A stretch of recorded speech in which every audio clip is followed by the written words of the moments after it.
Welcome back to Watch Your Assets, where we've got your money on our minds. I'm your host, Stephanie Bracken, and joining me today is the Chief Operational Officer of YTS Wealth Management, Nick Frazetta. Nick, thank you so much for joining me today. Thank you for having me. Absolutely. Nick, I usually like to start out by giving people a little bit of background. I think you'll do a better job than I will of introducing you. So please feel free to give a little bit about yourself, where you came from, how you got to YTS, and what you're looking forward to in the future. Definitely. Nick Frazetta, like Steph said, I am the Chief Operating Officer here at YTS Wealth Management. My journey is a little bit unique in terms of how I got here. So, graduated in 2021 from Penn State, studied economics. I always knew I wanted to go into something financial services. So, my dad is a chiropractor. My mother was a school teacher. So they were both in industries where they served other people. And I knew that I wanted to go into something to serve other people. And accompanied with that passion, I knew that I liked financial markets. I liked wealth management. I liked studying markets. I liked just the concept of the game, I'll call it, from a very Mhm. young age. I was always very interested in it. So graduated, started at JP Morgan for a brief period of time. I kind of got the lay of the land over there, and I quickly realized that although it was a great organization to kind of get my feet wet, I was looking for something that was a little bit more boutique and something that I felt I could come into and make a real impact on Yeah. a day-to-day basis. So I met my now business partner, Nick Subich, who's the founder and CEO of our firm, and we actually met through the barber shop. So I was originally I was going to move to New York. I had a couple things lined up on the Wall Street route. A lot of friends that worked there, but met Nick. He had an opportunity to kind of just come work for him. I took that opportunity. I said, what's the worst that could happen? The New York job will Absolutely. always be there. And this was always my passion. I wanted to be at a boutique shop and build something great. So at the time that we met, we were managing about $140 million at the time. We had probably less than 400 clients, mainly across the Pennsylvania area. And him and I worked together for a little bit. We started seeing eye to eye. We eventually partnered together, and we're like, let's grow an awesome firm where we could serve ideally tens of thousands of people across the country. So Mhm. we took that vision, accompanied with a lot of tremendous people like yourself and our wonderful team that we have here, and we've gone from about 140 million to sit at about 1.6 billion dollars today.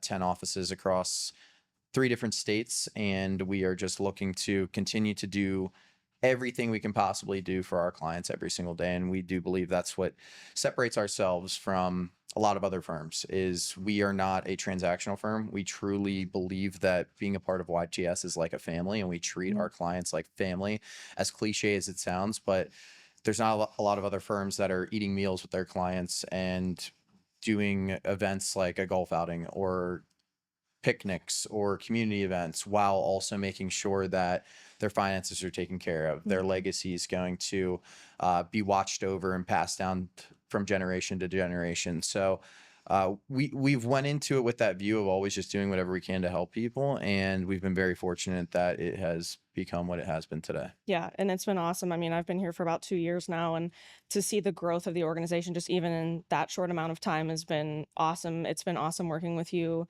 and Thank you. I look forward to the growth of the organization just as much as you guys do. Yeah. And we so appreciate all of the efforts that you and Nick put together to expand the business outward and also expand our team. And of course, you're involved in the operation sort of day to day as well Mhm. as the expansion of the business itself. And I want to get into a little bit about that, but you come from that background of having, like, you saw your parents Mhm. serve other people, and of course in the wealth management space, that's another avenue for serving people. And so I want to talk about that a bit, but just high level to you, what makes exceptional client service? Yeah, so I would say there's a handful of components that make exceptional client service, but the one thing that Nick and I have always focused on when we're looking at who are we going to bring into the organization from an employee perspective Hmm. of who is going to actively be talking with and serving our clients every day. The number one thing that we look for is positivity. So you're a positive individual. You have a positive outlook on life. I do not believe that you can be in any type of client service. I don't care if you are serving food or taking drinks at a bar, all the way up to being in wealth management or being an attorney, whatever it may be. If you're going to be in a people-oriented business, you probably should be a positive individual. I think that's your minimum duty to those Mhm. people that you're serving. The second component we look for is energy. Are you energetic? Positivity and an energetic component, that in itself is just a tremendous combo. And I Yeah. think something that, again, no matter what you're doing, if you have a lot of high energy, you have passion in your eyes, and you're a positive individual, you're most likely going to give the client or the customer a positive experience if that's how you're acting Yeah. towards them. I think it makes everybody's experience better in a world where human interaction is becoming less and less. Mhm. We have a lot of automation in this world happening. There's a lot of computerization, robo advisors, less personalization, especially in the wealth management game. Doing those two things first is our primary objective, and then the last is what we just talked about earlier. Is you truly want to help people. You are Mhm. in life to serve other people. If you can combine those three things, I do believe that you can learn anything. You could be taught pretty much anything. But if you can come into an industry and you have those three things, especially in our company, that's going to be what we're going to prioritize Yeah. in terms of creating a great service experience for our clients. Yeah. And I might be reading in between the lines here a little bit, but I think what it comes down to is people are your most valuable resource from the employee side and from the client side. If you don't have that resource, it doesn't matter what business you're in. If clients aren't coming in the door, then you have no business. If you don't have good employees, then who's going to help you operate the business? Exactly. So I think from both ends of that, people are the most valuable I would resource. 100% agree. Yeah. Yeah. Absolutely. So, how does, in your opinion, how do we differentiate ourselves at YTS with our client service model to make sure we give people that sort of white glove service? Definitely. The number one thing I would say is just the whatever it takes mentality. I Mm-hmm. think that that is becoming lost in many industries, not just the wealth management industry, but the whatever it takes mentality. And a lot of people say, oh, whatever it takes, we'll do whatever it takes. What does that really mean? What is a whatever it takes Yeah. mentality? And that's looking at people as people and not just a transaction. So, for example, if we have a client that is 3 hours away in central Pennsylvania, we don't have an office location within 150 miles of their house. They might only have 100,000, $200,000 in the world of wealth management. There's many firms that they won't even serve a client that's less than $250,000, $500,000, $1 million, whatever it may be. Yeah. We have no firm minimums here. We do believe that all people should be treated as people, and we believe that everyone has the right to be served. And are willing to do whatever it takes. Is that individual, they're thinking about retirement, or they had a life event that happened and they don't know what to do, and it's very urgent, and it's a Friday at 5 o'clock, and everybody else is running out of the office to go to happy hour or go home or go to the ball game, and we're getting in the truck and we're driving 3 hours across the state, and we're sitting at the table and we're figuring out what needs to be done for that individual, and we're making sure that their problem is solved right then and there. Because again, you're when you're looking at any type of service oriented business, it's very difficult to say, well, I'm going to pick and choose the people that I serve, but I care about people. Because Hmm. like, how do those two things work? Yeah. They're very counterintuitive. So how we've structured our business is that, kind of, no matter who you are from a client standpoint, whatever your asset level is, whatever your need level is, whatever you're actually looking for from an expert level knowledge standpoint, we have the individuals inside of the organization. We have the capabilities inside of the organization to serve you in the fullest capacity. Not only that, other firms aren't going to serve you. Even if they do serve you, a lot of them, they're just going to shove you into kind of a standard model. They might meet with you, they might not. It's Yeah. going to be very transactional. We don't want any of our relationships to feel transactional. We want it to be personalized. We want people to know that we're always there for them. They can call on us whenever, and Hmm. we're going to be there to serve them. Yeah, absolutely.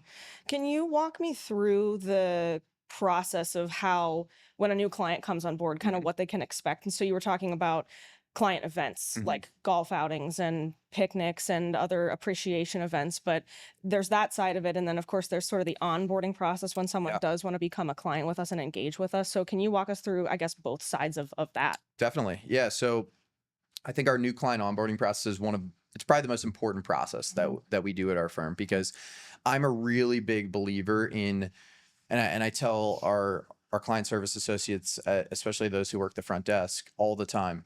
There is nothing more important to the image of the firm than when they pick up the phone and, "Thank you for calling YTS Wealth Management. How can I help you today?"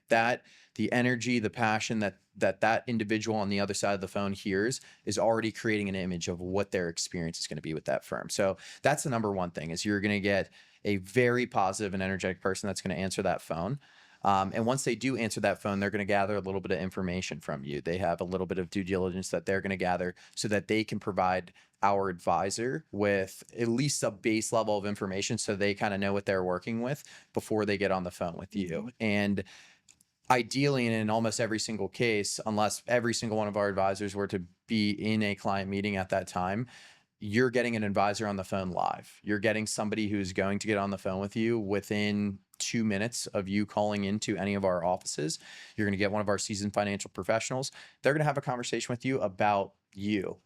To be completely honest, it's not really going to be numbers based. It's not really, they're not going to ask you how much money you have. It's really going to be around, who are you? What are you looking for? And how can we help you as soon as possible? So that's what we call kind of like our intro call.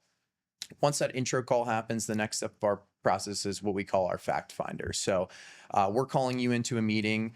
We're going to sit down again. We're in person type people, but we understand some people prefer Zoom or virtual meetings, which is completely okay. But if you want to meet in person, you want us to sit at your kitchen table, you want to come into one of our beautiful offices, we love that. We love being face to face with our clients. So we're going to do a fact finder meeting. That's where we gather all of the information. So we want to know everything about you. That's where we get down into the numbers. We want to know exactly what you're working with, exactly what you have, what your goals are, what's your risk tolerance, what are you looking for, kind of with your money in terms of after the fact. Do you want to leave it to your kids? Do you have charitable obligations? Yeah. What are you trying to accomplish with this? Because I think that's something that a lot of people don't understand or don't comprehend in some cases, is it's not a one size fits all equation. Mhm. There are a million different things that people need from a financial management aspect. Some people, it's just, hey, what's the maximum amount of money that I can live on? Or on the other side, what's the maximum amount of money I could leave to my kids and be as tax efficient as possible? Mhm. So that fact finder meeting is really where we're going to gather all that information. We want to build rapport with the client. We want you to feel comfortable, and for you to understand that we do have the expert level knowledge in place. We do have the service model in place that's going to be able to serve you in the best way possible. And what I believe is one of the best in the industry, the way that we do it. Um, from that fact finder meeting, then that's when you come into play here, along with our one of our lead advisors, and we call that our financial planning meeting. So after that information is gathered, that information obviously goes to your team. Mhm. You and your team are working with the advisors. You're constructing the financial plan. You're looking at what was said. You're looking at that risk tolerance. You're looking at the goals that the client had, and you're constructing a very comprehensive plan Mhm. that we are then in the following meeting delivering to that client. And accompanied with that meeting, our advisors are working on our investment proposals. So they're looking at the financial plan. What is the client trying to accomplish? The risk tolerance? What are the goals? And then an investment allocation that aligns with that financial plan and all of those other things that the client has expressed. So we are a big believer of financial planning. Mhm. Obviously, as you know, at this firm, we believe that financial planning drives the investment proposal. We believe that every client should have a financial plan, Yeah. and truthfully that they should have an updated financial plan as frequently as possible, because again, it is not something where you could do a financial plan one time and it's going to work for the rest of your life. Yep. Goals change. Yeah, goals change, life changes, things happen. Yep. And that's kind of, that would be getting ahead a little bit, but just sticking to our new client process, we do that financial plan, we deliver that, and then that's then when we institute an investment proposal.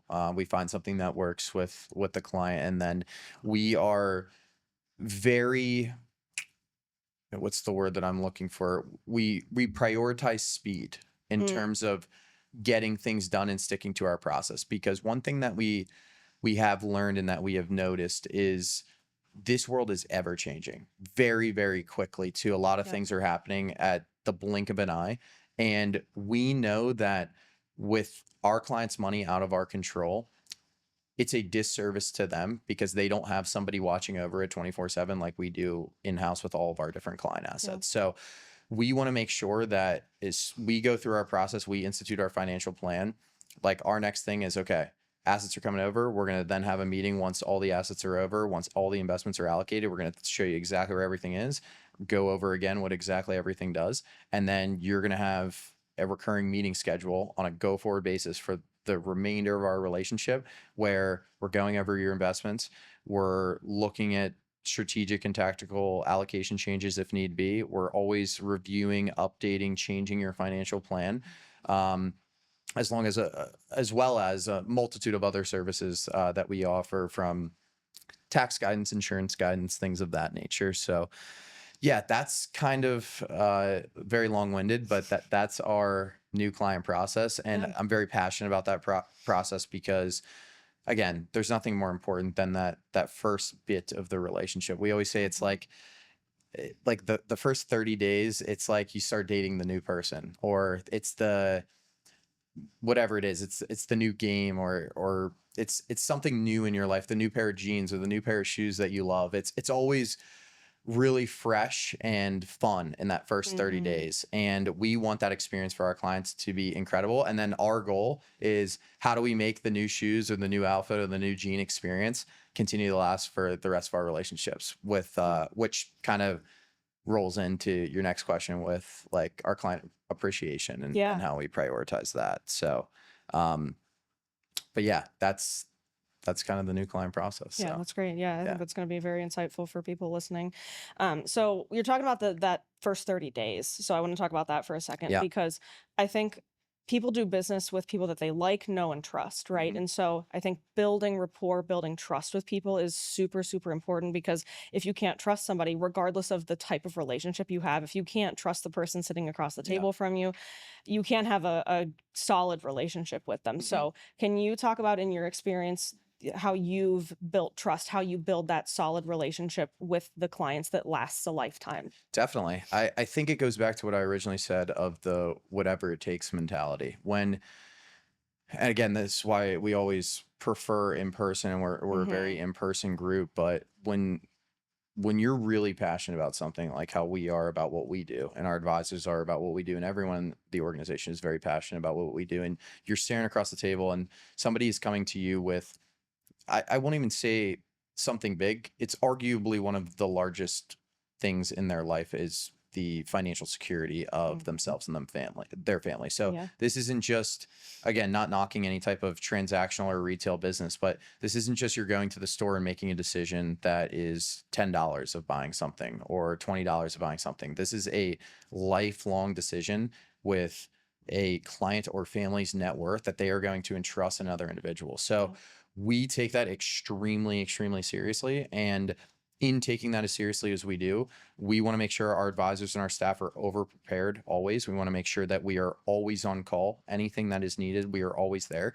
And we want to bring the highest level of knowledge to that, because I do believe when we sit across the table from people and they see the fire and the passion in our eyes, and they see how prepared we are and how energetic we are and how positive we are, and the tremendous amounts of resources that we have in house and our knowledge base and all of these different things that we bring to the table, that in combined in itself is what instills trust in the Mhm. clients that sit across the Yeah. table, because we want every client to leave that first meeting or get off that first phone call and then breathe a sigh of relief and let their shoulders down and be like, wow, this firm is really going to take the burden off of my shoulders that I've been worrying about. And I've been Googling for hours on end for weeks and weeks and weeks of, how am I going to do this? And how am I going to retire? And what does this mean? And what does that mean? And I don't know how to do this. And we want to take that burden off of the client's shoulders. And Yeah. I think, as I just explained, the way that we do that is all of the different things that we bring to the table. So, Yeah. um,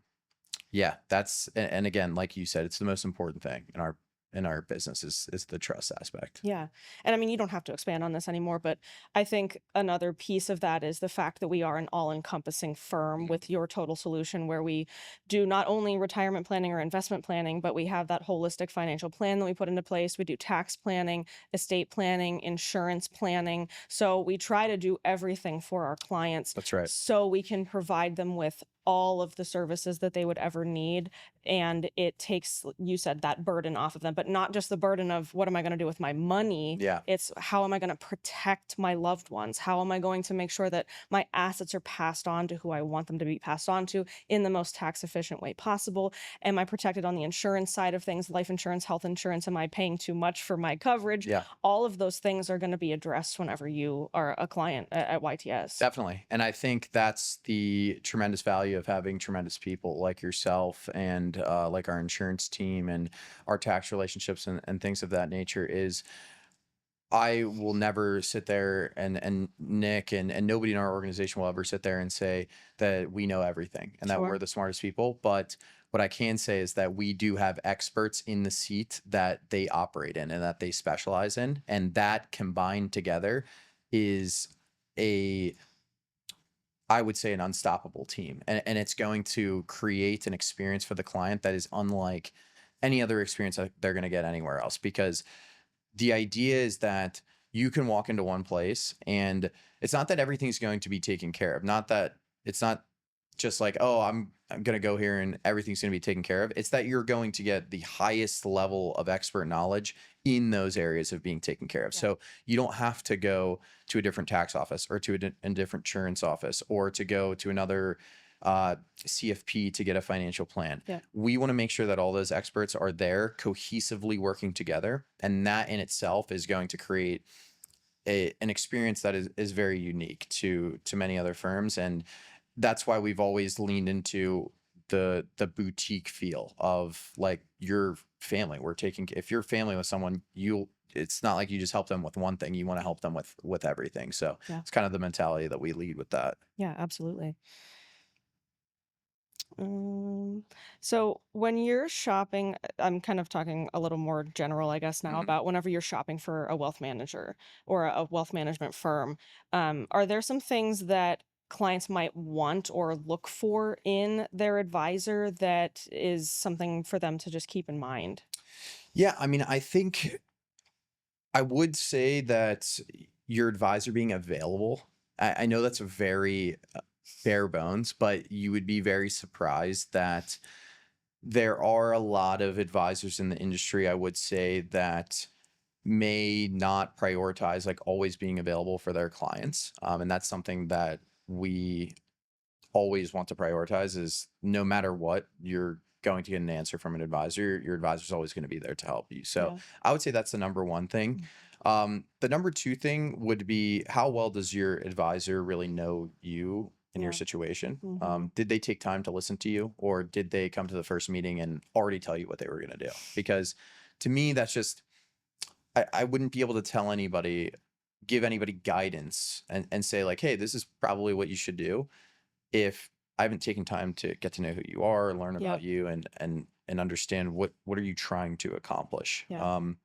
And the third thing I would say is your advisor really a subject matter expert of his craft? And I don't just mean that has your advisor done financial advising for a very long time. But is he a student? Is he or she somebody who's constantly learning or constantly bringing new ideas to the table or constantly pushing out content to you as the client of, hey, this is a market update. Hey, this is what we're working on. Hey, this is some things to think about with the upcoming Medicare season or with the upcoming tax season. Hmm. Is he keeping you informed? Because I think that's also the job of financial advisors to make sure that outside of just, hey, this is what your investments performed or this is what you're invested in, of making sure that you're knowledgeable so that again, you and your advisor can have better conversations. You can learn things too of your advisor pushing you out content. Hey, I didn't know about qualified charitable distributions. I think that's Yeah. something that I want to talk about in my next meeting. Or, hey, I didn't know that we could maybe do this strategy with life insurance, and that would be able Mhm. to help with my legacy planning. Yeah. So I would say those three components are three things. If you're a client, that you should be looking for when looking for a wealth manager or financial advisor. Yeah. And I think this might have been your second point, being a fiduciary, right? Yes. Of making sure that we're putting the client's best interest ahead of the firm's interest. Yes. It's always our number one priority to do right by our clients, where we're like you said, listening to them and making sure that their goals are aligning with the types of recommendations that we're making for them, and we're not just making blanket recommendations. That's a big red flag in the Yeah. industry about blanket recommendations. It's prudent that you are a fiduciary to your clients, I think. Yeah. 1000%. And that's where the customization aspect of our firm Yeah. really comes into play. We're not a firm where there's 6 models that the firm uses and you're just going to get one of the 6 models no matter what your situation is. Yeah. We don't believe in that. We believe that every single situation should be looked at individually. And we believe that the investments, the financial plan, everything in between should be customized to fulfill whatever the needs are of that client. So Cool. we deeply look into that. That's what our fact finder meeting is. That's what the financial planning meeting is. We really, really try to uncover every single thing that we possibly can Yeah. about the individual, the family, and construct a portfolio and a plan, a path forward that is customized to literally that individual. Yeah. So, talking more about that customization, can you talk more about this, like how to scale that customization? Is that sustainable over time? What's kind of your outlook for that, keeping that level of service with our clients, but then expanding from the kind of outside perspective Definitely. there? So, and I would say that's the hardest part, and what I try to figure out every single day Yeah. is I never want us to lose the customization aspect.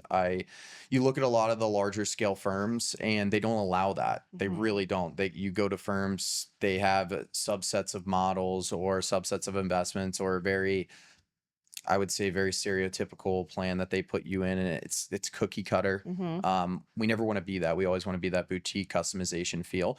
So the scaling aspect of that is very, very difficult. Yeah. So what I try to focus on, other than us having tremendous people, I think that's the first step, but everything on the back end that maybe the client doesn't interact with, all of our internal systems, administrative procedures, operations, how can we figure out how to automate those processes, and Yeah. how can we figure out how to track and analyze and do all of those items automatically? That, yes, they are a lot of work, but how do we use different technologies? How do we improve our tech stack? How do we implement AI? All of these different things of how can we get better behind the scenes so that Hmm. we can go ahead and deliver the best quality product to our client facing. So Yeah.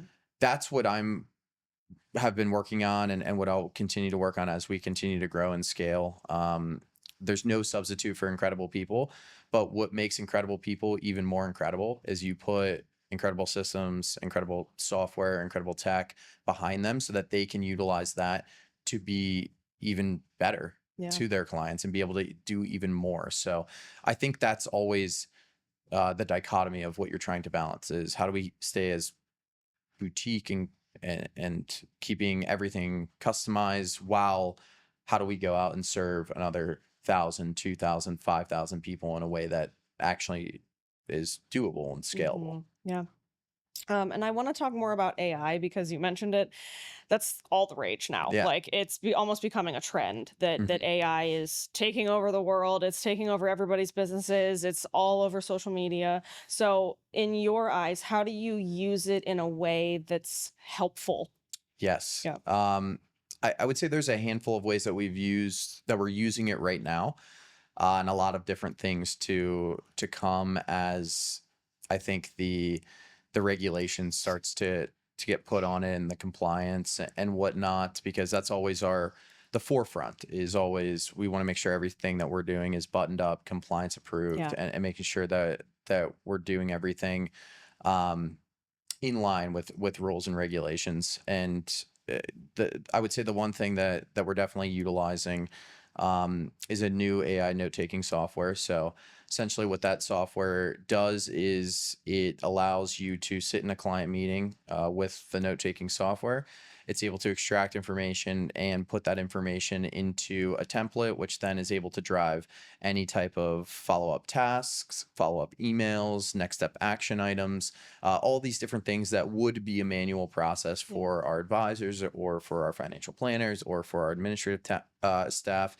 and that's are automatically taken care of by the software that we use. And then there's a handful of internal integrations that we use of just speeding up workflows, how we track information, how we notify our advisors or administrative staff of clients that need a meeting or clients that need an investment review or a financial plan update or things like that. So every day we're just trying to get better and better with how do we automate our systems to save our people an extra 15 minutes a day, an extra 30 minutes a day, make their notes better, construct their meetings in a way that are more efficient so that our clients, rather than spending 2 hours when they only really need to spend an hour 15, but they can get just as much information out of it and it saves them 45 minutes in their day. That's always what we're looking for.